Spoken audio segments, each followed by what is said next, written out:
मैं अभी युवा भाजपा नेता सत्यम कुमार उर्फ अंशु के साथ हूँ। 2025 चुनावी वर्ष में बिहार में विधानसभा चुनाव होने वाला है।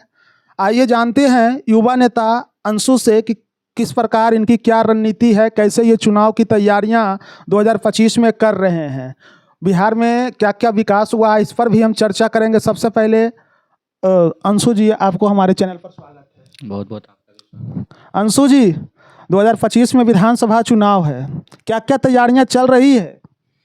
तैयारियां कुछ नहीं, बस बीजेपी का सरकार फिर से बनने जा रहा है। एनडीए की सरकार बनेगी बिहार में।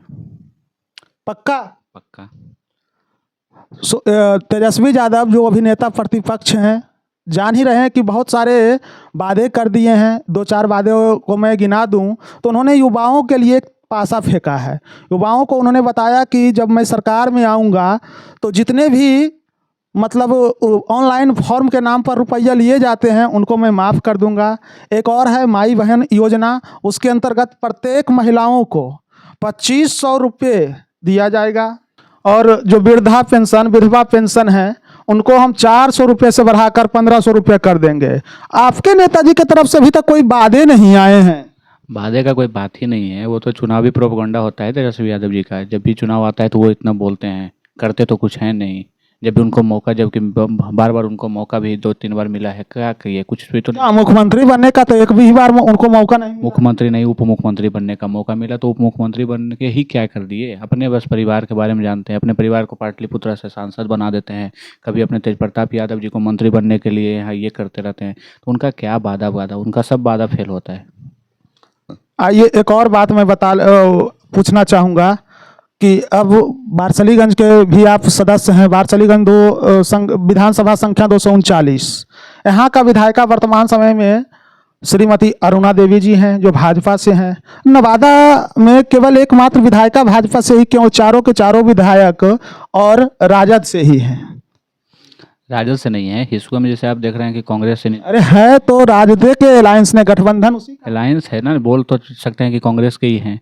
बात रह गया भाजपा की। भाजपा की इकलौती ये विधायिका यहाँ से है, उसमें भी एक बार से नहीं 4-4 बार से विधायिका बनी हुई है। एक और बात, इस बार वारसलीगंज विधानसभा में श्रीमती अरुणा देवी के विपक्ष में अशोक महतो की पत्नी अनीता महतो होगी। कैसे देखते हैं ये लड़ाई दोनों के बीच में? दो प्रतिद्वंदी हैं। कोई प्रतिद्वंदी की बात ही नहीं है, कोई प्रतिद्वंदी की बात नहीं है यहाँ पर। वो चुनाव तो लड़ना तो सबका अधिकार है, कोई भी आ सकता है, चाहे प्रतिपक्ष हो चाहे पक्ष में हो। पक्ष में तो बस वही है कि यहाँ से जैसे अरुणा देवी हमेशा जीतती आई हैं, फिर से इस बार बीजेपी से अगर उनको टिकट मिलता है तो फिर से जीतेंगी ही जीतेंगी। ये अब तय कर लिए हैं? बिल्कुल। ये तो जनता तय करती है ना अंशु? तो जनता ही सर्वोपरि है ना, जनता सर्वोपरि है। 4 बार से अगर विजयी किए हैं तो कुछ अच्छा काम कर रहे हैं, तभी तो निकाल रही है जनता उनको। फिर से अगर अच्छा काम ही किए ही हैं, भाजपा हमेशा अच्छा काम करती है। भाजपा सबको लेकर चलने वाली पार्टी है। भाजपा में कोई एक समाज के समुदाय के लोग हैं नहीं, सभी समुदाय के लोग उनसे जुड़े हुए हैं और सभी को लेकर चलने वाली भाजपा पार्टी है। आप कहते हैं सभी समुदाय के लेकर चलने वाले पार्टी हैं। लोग कहते हैं, ऐसा हम नहीं कहते हैं, कि राजद एम 22 समीकरण पर चलता है। एम से होता है मुस्लिम और 22 से होता है यादव।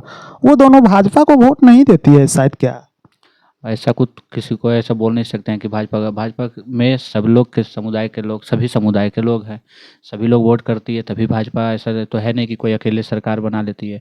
सब लोग मिलजुल के भाजपा को सरकार भाजपा में बनाती है।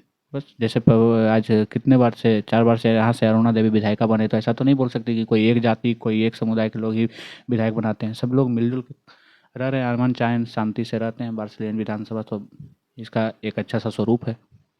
ये बताइए, अशोक महतो को जेल से आने से भूमिहार जाति पर कितना खतरा है? कोई खतरा नहीं है, कोई खतरा नहीं है। पहले का ज़माना याद आता है, जब हम लोग बहुत छोटे छोटे बच्चे थे। ये देखे भी हैं कि 6 बजे के बाद कोई घर से बाहर नहीं निकलता था। कभी ये होता, कोई बाज़ार अगर गया तो बाज़ार में ही रात अगर हो गया तो बाज़ार में ही रुक गया, वो घर नहीं आ रहा है। तो ये सब चीज़ पुराना दस्तक है, वो सब याद करने से कोई फ़ायदा भी नहीं, और अब ये सब चीज़ होने वाला भी नहीं है।